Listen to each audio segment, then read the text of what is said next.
একটা রিয়াকশন হচ্ছে মনে করো, ধরো বললাম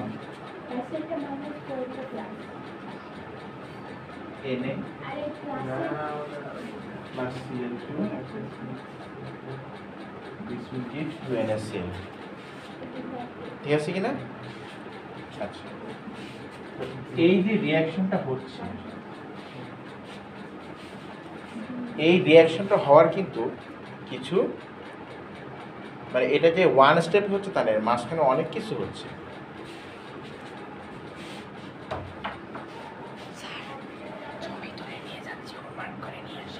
কেন? আমি করছি স্যার, দেখাইতে পারবো অন্য কিছু করছি। কালকে এই কালকে ডাকে চলে আসবো স্যার কালকে খাই দিন স্যার। ওই টমাটো ওই দিন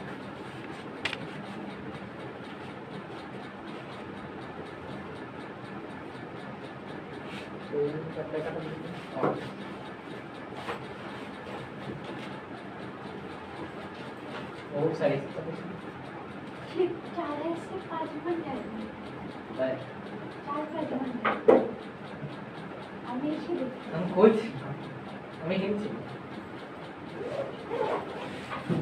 এই যে দেখো, এই যে রিয়াকশনটা যে হচ্ছে, এই রিয়াকশনের মধ্যে এখানে অনেক কিছু হচ্ছে।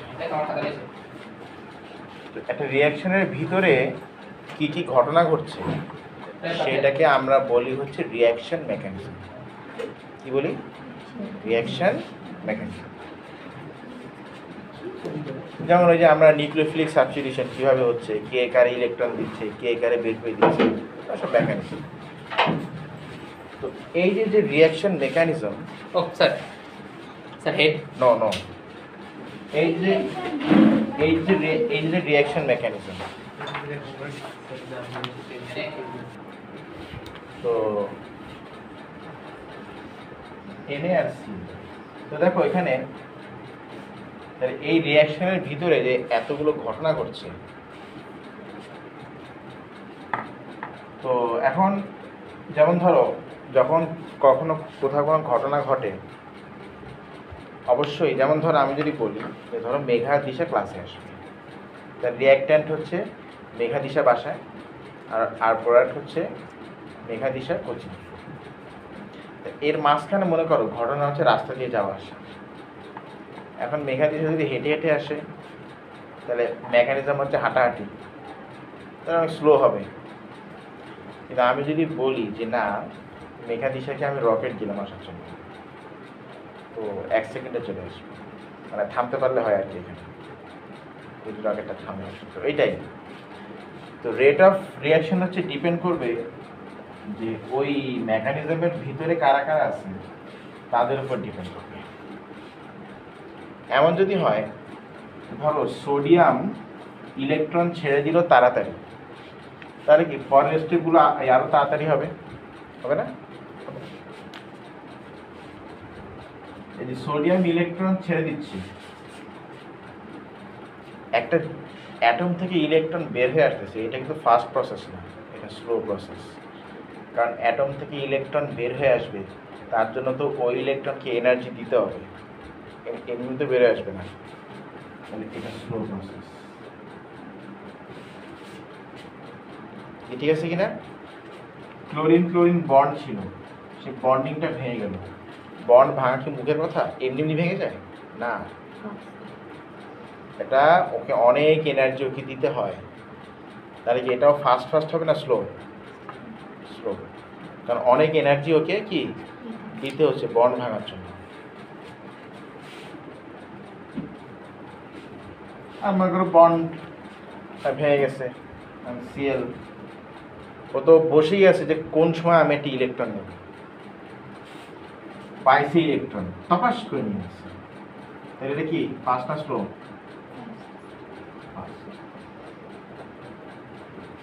কি ঠিক আছে কিনা? পটাশ করে ইলেকট্রন নিয়ে গেছে। তো কোনো একটা রিয়াকশনের মেকানিজমে কিছু কিছু স্লো স্টেপ থাকে আর কিছু কিছু কি ফাস্ট স্টেপ থাকে। আচ্ছা, তাহলে এখন তুমি আমাকে বলো তো তাহলে রিয়াকশন মেকানিজম একটু বুদ্ধি খাটায় বলো। ধরো আমি যদি বলি যে মেঘা দিশা যে এখানে আসবে, তার জন্য মনে করো যে মেঘা দিশা একটু সাজুগুজু করবে, একটু মনে করো যে মেকআপ টেকআপ করবে, আসবে, এটা ইউজুয়ালি করে, ভালো করে আর কি, তোদের বলছি না। এখন আমি যদি বলি যে না ওদের সমস্যা নেই, ওরা খুব তাড়াতাড়ি রেডি হতে পারে, তাহলে মেঘা দিশা কত তাড়াতাড়ি কোচিংয়ে আসবে? এটা কি ওই মেঘা দিশারা আমাকে বলেই দিয়েছে যে না ওরা রেডি হতে পারে অনেক তাড়াতাড়ি, তাহলে ওই রেডি হতে কত সময় লাগবে তার উপর কি ডিপেন্ড করছে যে মেঘা দিশা কত ফাস্ট কোচিংয়ে আসবে? না, কারণ আমাকে বলেই দিয়েছে যে ওরা খুব তাড়াতাড়ি রেডি হয়ে যায়, সমস্যা নেই। তো ওরা তো এমনি তাড়াতাড়ি তাড়াতাড়ি আর আর কত তাড়াতাড়ি রেডি হবে, তাই না? ওইটাই। পরে দেখা যাবে ওর থেকে বেশি তাড়াতাড়ি করতে গেলে এই মানে দেখা যাবে যে ওই নেল পলিশ কপায় লেগে গেছে, এইটাই। তাহলে এখন মেঘা দিশা কত তাড়াতাড়ি কোচিংয়ে আসতে পারবে এইটা কিন্তু তাহলে মেঘা দিশা কত তাড়াতাড়ি রেডি হচ্ছে এটার উপর ডিপেন্ড করতেছে না, কারণ ওরা অলরেডি তাড়াতাড়ি রেডি হচ্ছে। তাহলে কিসের উপর ডিপেন্ড করতেছে? কীভাবে ট্রাভেল করতেছে তার উপরে। তার মানে যে জিনিসটা ফাস্ট তার উপর কিন্তু এই রিয়াকশনের রেটটা ডিপেন্ড করে না, কারণ তো অলরেডি ফাস্ট, তাই না? এটা কি অলরেডি ফাস্ট, সো ওর উপরে ডিপেন্ড করবে না, করবে ওদের উপরে।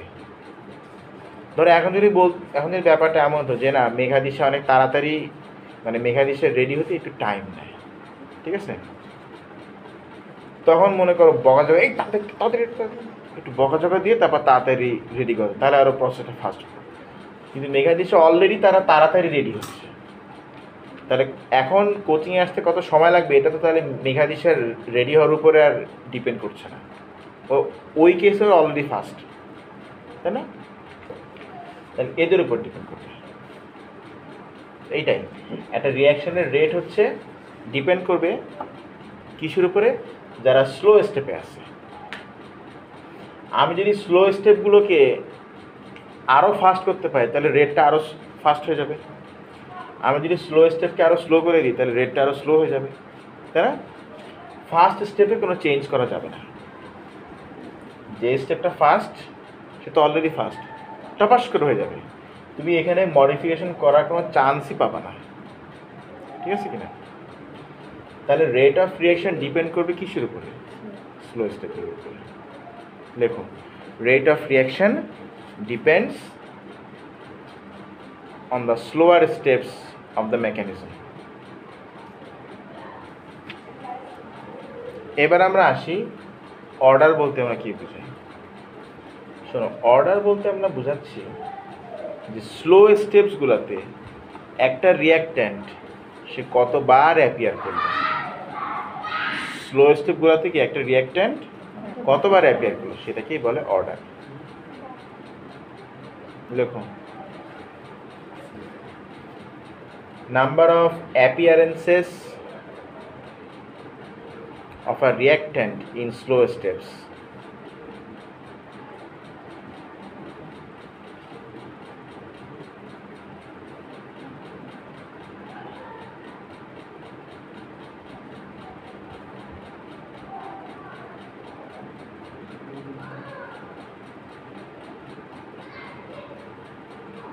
Number of appearances of a reactant in কি? Slow steps. যেমন দেখো তো, এই যে এখানে এই স্লো স্টেপগুলোতে সোডিয়াম অ্যাপিয়ার করেছে কয়বার? 2 বার। তাহলে সোডিয়ামের অর্ডার 2, সোডিয়ামের অর্ডার 2। Cl2 অ্যাপিয়ার করেছে কয়বার? 1 বার। তাহলে ক্লোরিনের অর্ডার 1, ঠিক আছে কিনা? আর এখান থেকে আমরা রেট ইকুয়েশন লিখব, রেট ইকুয়ালস টু কে মানে কনস্ট্যান্ট ইনটু সোডিয়াম। আচ্ছা, সোডিয়াম অ্যাপ্লাই করছে কয়বার? 2 বার। তো সোডিয়াম ইন্টু সোডিয়াম না লিখে আমি সোডিয়াম স্কোয়ার দিয়ে দিচ্ছি। আর Cl2 অ্যাপিয়ার করছে কয়বার? 1 বার। এই যে ইকুয়েশনটা আমরা লিখলাম, এটা কি বলে হচ্ছে রেট ইকুয়েশন। এটা কি বলে, কি বলে? Rate equation. ঠিক আছে কিনা বলো? আচ্ছা, তো রেটের ইউনিট সবসময়ের জন্য ফিক্সড, মোল পার ডিএম কিউব পার সেকেন্ড। আর এইগুলো হচ্ছে কনসেন্ট্রেশন। কনসেন্ট্রেশনের ইউনিট হচ্ছে মোল পার ডিএম কিউব। কনসেন্ট্রেশনের ইউনিট কি বলো? মোল পার ডিএম কিউব। আচ্ছা, এখন ধরো আমি যদি তোমাকে বলি যে তাহলে রেট ইকুয়েশনে কারা কারা থাকবে যারা স্লো স্টেপে অ্যাপিয়ার করছে? দেখো তো, আমি কি এখানে সিএল মাইনাস মানে সিএল দিয়েছি? শুধু সিএল দেইনি, আমি Cl2 দিয়েছি। সিএল তো ছিল, আমি দেইনি কেন? ও ফার্স্ট, তাই না? তারপর স্লো স্টেপে ও অ্যাপিয়ার করছে। তাহলে শুধু সিএল এর অর্ডার হচ্ছে 0। তার মানে আমরা বুঝলাম যে যার যত অর্ডার সেটা তার উপরে পাওয়ার হিসেবে থাকে। কি হিসেবে থাকে? পাওয়ার হিসেবে থাকে। গুড।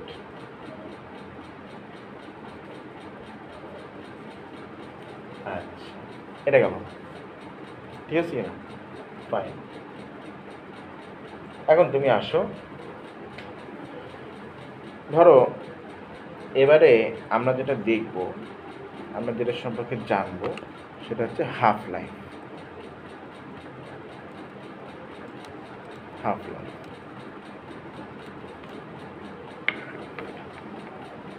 তাহলে এইটা তো ক্লিয়ার হয়েছে নাকি? এবার তুমি আসো হাফ লাইফ সম্পর্কে আমরা জানবো। শোনো, মনে করো একটা রিয়াকশন হচ্ছে। এখন ধরো Na আর Cl রিয়াকশন করে NaCl তৈরি করছে, ঠিক আছে কিনা? তো এই যে Na আর Cl যদি রিয়াকশন করে, তাহলে Na আর Cl, সোডিয়াম আর ক্লোরিনের অ্যামাউন্ট আস্তে আস্তে কমে যাবে নাকি যাবে না? যাবে। ওরা তো রিয়াকশন করে ফেলতেছে, করে এটা ফর্ম করছে, তাহলে ওদের অ্যামাউন্ট আস্তে আস্তে কী হবে? কমে যাবে, ফল করবে, তাই না? কমে যাবে।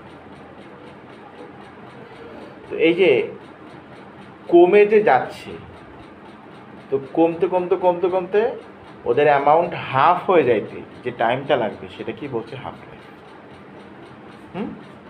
তাহলে লেখো, half life is the time needed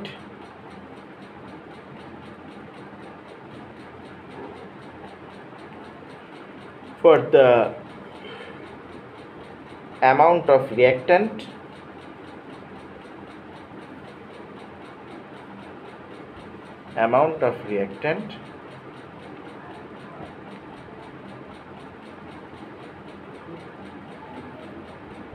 ব্র্যাকেটে লেখো mass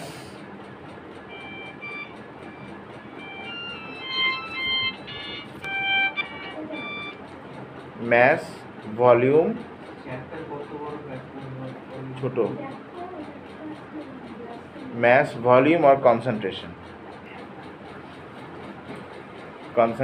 to become half।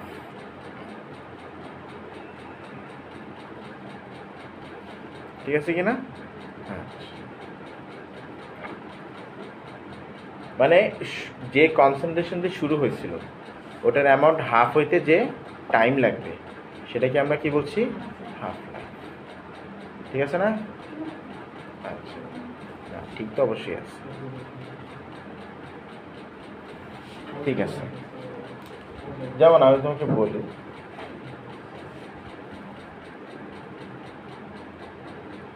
ধরো এটা বলছি কনসেন্ট্রেশন, এটা বলছি টাইম।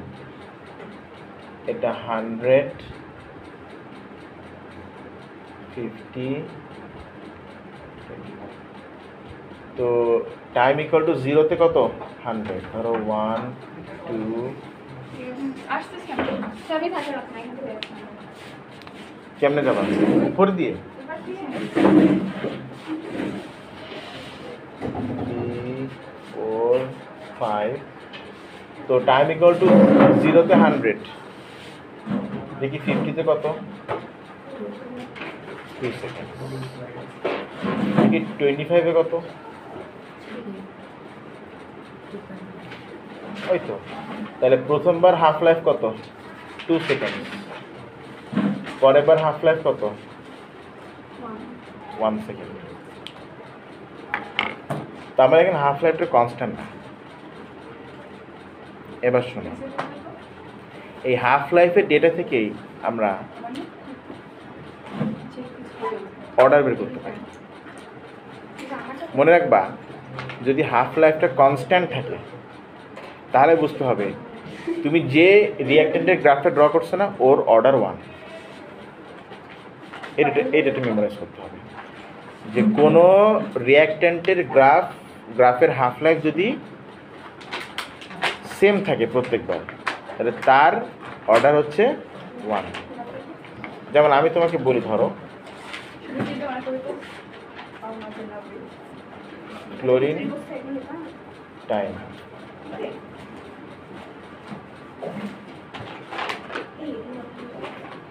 বাহ সুন্দর স্মুথ কার্ভ মানে গ্রাফে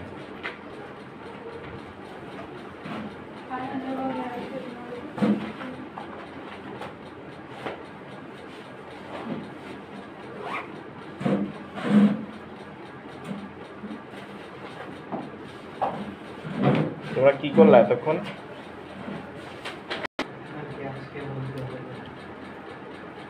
এই যে হয়ে গেছে দেখো তো 50-তে 100 তো 0 50 হইতে কত সেকেন্ড টাইম লাগলো 2.5 তারপরে তাহলে 25 হইতে কত সেকেন্ড টাইম লাগলো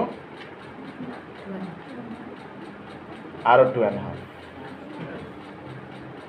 তার মানে কি এখানে হাফ লাইফ কনস্ট্যান্ট না তাহলে ক্লোরিনের রেসপেক্টে অর্ডার 1 পাওয়ার 1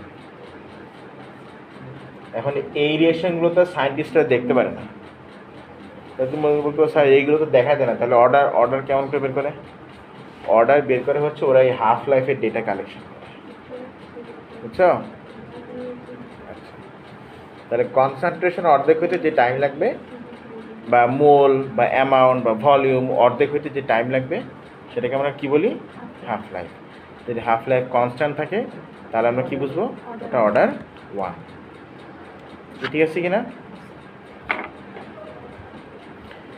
এইবার তুমি আসো টাইপস অফ ক্যাটালিস্ট তাহলে এটুকু তো বোঝা গেছে এইরকম তো বেশি কঠিন কিছু না দেখো তাই না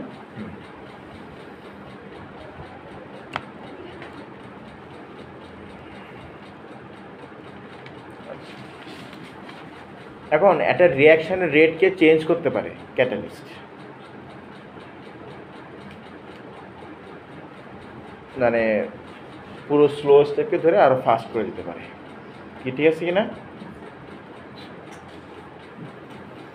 এখন ক্যাটালিস্ট আবার দুই রকম কয় রকম একটাকে আমরা বলি হেটেরোজিনাস ক্যাটালিস্ট একটাকে আমরা বলি হোমোজিনাস ক্যাটালিস্ট জিনাস মানে ফিজিক্যাল স্টেট হেটেরো মানে সেম না সরি ডিফারেন্ট আর হোমো মানে সেম তাহলে হোমোজিনাস মানে সেম ফিজিক্যাল স্টেট আর হেটেরোজিনাস মানে ডিফারেন্ট ফিজিক্যাল স্টেট যেমন আমি একটা এক্সাম্পল দিই nitrogen 3 hydrogen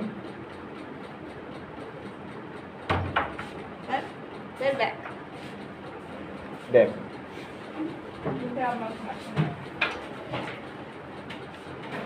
solid nitrogen gas hydrogen gas ammonia gas কিন্তু আয়রনটা সলিড তাহলে হোল রিঅ্যাকশনের ফিজিক্যাল স্টেট আর আয়রনের ফিজিক্যাল স্টেট কি সেম ডিফারেন্ট তাহলে এখানে আয়রনটা হচ্ছে একটা হেটেরোজিনাস ক্যাটালিস্ট কোন টাইপের বলো ক্যাটালিস্ট? হেটেরোজিনাস ক্যাটালিস্ট নাকি না?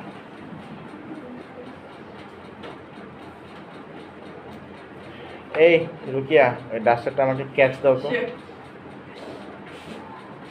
ক্যাচ দিতে বলেছে। এই যে ক্যাচ তো দেবেন, ক্যাচ দিয়ে দিব। We are good at catch, by the way.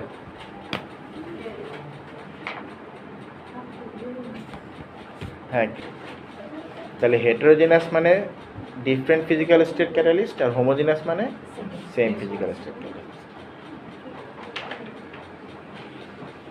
এই দেখো, আর বেশি বাকি নেই, অল্প একদম, খুবই ছোট। স্যার, ওখানে যদি অল্প লাগে 7:26। কি ভাই? না মানে শপিং করতে করতে কি করে টাকা শেষ করে আসতেছে? শপিং আমার shopping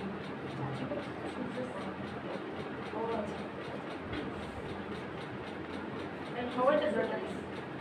And the clothes is really smart. You know it.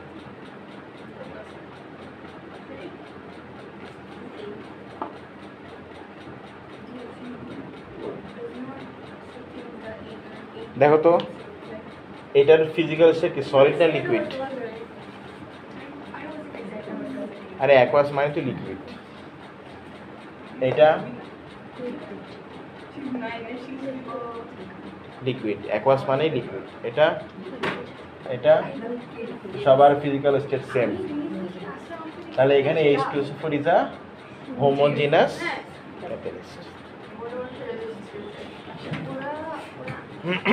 এখন এই হোমোজিনাস ক্যাটালিস্টের একটা মেকানিজম আমাদের দেখতে হবে, আসলে পরীক্ষা এটাই আসবে, মানে শুধু আমার এক্সামে না, A2তেও তাই, আসলে এই রিয়েকশনই আসবে।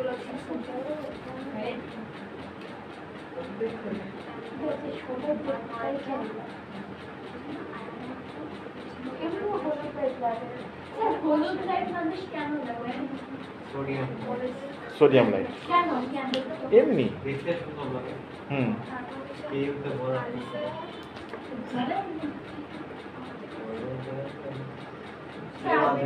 হলুদ লাইট দেন। আমার কপারে তো লাল বাতি জ্বলেই আছে। এক একটা ব্লাউজের প্রাইস কেমন? সোডিয়াম লাইটের দাম আছে, ভালো দাম আছে। আচ্ছা আমার মনে হয় না এটা সোডিয়াম লাইট, এটা নরমাল যেটা কম দামি বাল্ব আছে। আচ্ছা শোনো, এটা অ্যাকোয়াস, এটা অ্যাকোয়াস, এটা অ্যাকোয়াস, এটা অ্যাকোয়াস, এটা অ্যাকোয়াস, সব অ্যাকোয়াস মানে সব লিকুইড। তাহলে এখানে Fe2+ কোন টাইপের ক্যাটালিস্ট? এখানে আয়োডিন I-, এখানে আয়োডিন 0। তাহলে আয়োডিন কি অক্সিডাইজ না রিডিউসড? অক্সিডাইজ ছিল, -1 হয়ে গেছে কি 0। এখানে সালফারটা বের করি, মানে অক্সিডেশন নাম্বার।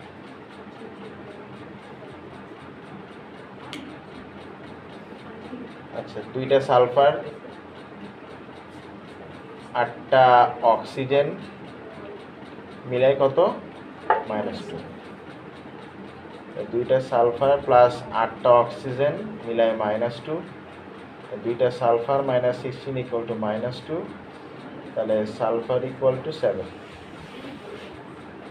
দেখুন সালফারে কত? 7 +7,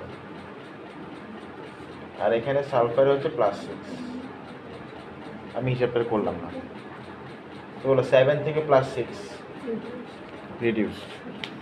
বুঝতে পারছি এখানে আয়োডিন অক্সিডাইজড আর সালফার ইজ রিডিউসড। আচ্ছা, Fe2+ থেকে Fe3+, এটা কি? আর এটা রিডাকশন। তাহলে ও ধরো কোশ্চেনে বললো যে তুমি রিয়াকশনটা Fe2+ দিয়ে শুরু করো, তাই Fe2+ তো অক্সিডাইজড হবে। তাহলে তাহলে এখান থেকে এমন কাউকে চুজ করতে হবে যে নিশ্চয়ই রিডিউসড হবে। তো রিডিউস হচ্ছে কে? Sodium sulphur. তাহলে লেখো, তাহলে H2OH 2 minus plus Fe2 plus, আগে তুমি রিঅ্যাকশন লিখে ফেলো। এখানে সালফার হচ্ছে রিডিউসড, আর তার আয়রন বলো কি হবে? অক্সিডাইজড। এবার তুমি রিঅ্যাকশনে ব্যালেন্স করো। সালফার কয়টা? 2টা সালফার আছে না? তাহলে এই পার্টটা ব্যালেন্সড, আবার এখানেও ব্যালেন্সড 1 1। কিন্তু এইভাবে ব্যালেন্স হলে হবে না, চার্জও ব্যালেন্স হওয়া লাগবে। এই পাশে ধরো আমি আয়রন ধরলাম এক্স, আমি জানি না আয়রন কত। আচ্ছা, আমরা এটা অক্সিডেশন নাম্বার দিয়ে হিসাব করতে পারি। তাহলে এখানে সালফার +7, তাহলে 2টো সালফার কত? 14।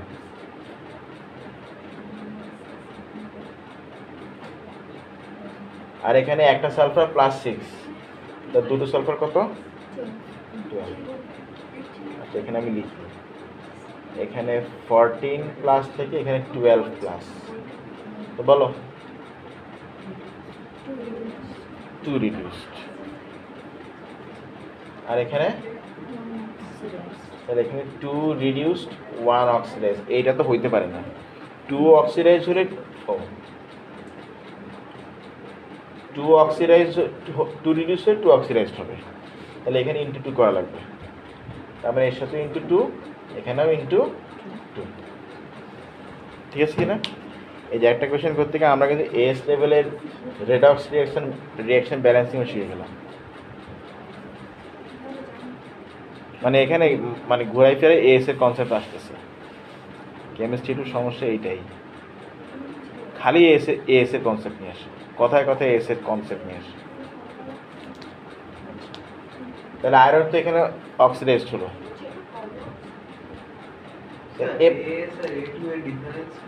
সিলেবাস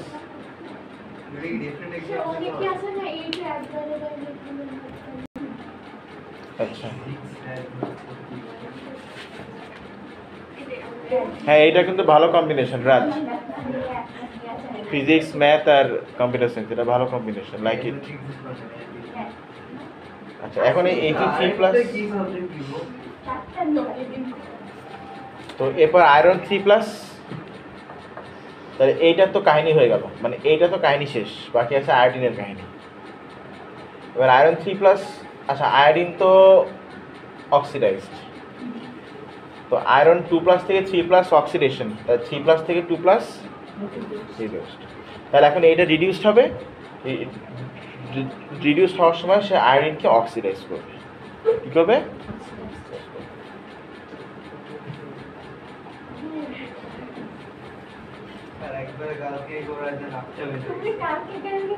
একটু দাঁড়া, এই যে শেষ তো রে বাবা, তাহলে এখানেও 2, এখানেও 2।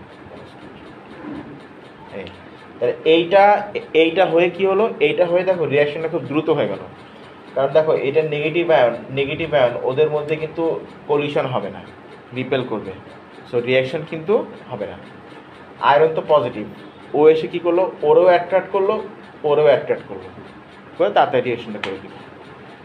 আর রিঅ্যাকশনের আগেও ছিল আয়রন 2 প্লাস, রিঅ্যাকশনের পরেও কি আয়রন 2 প্লাস আনতে। সো এই রিঅ্যাকশনে এই জন্য iron 2 plus is acting as a catalyst. ঠিক আছে কিনা? শেষ।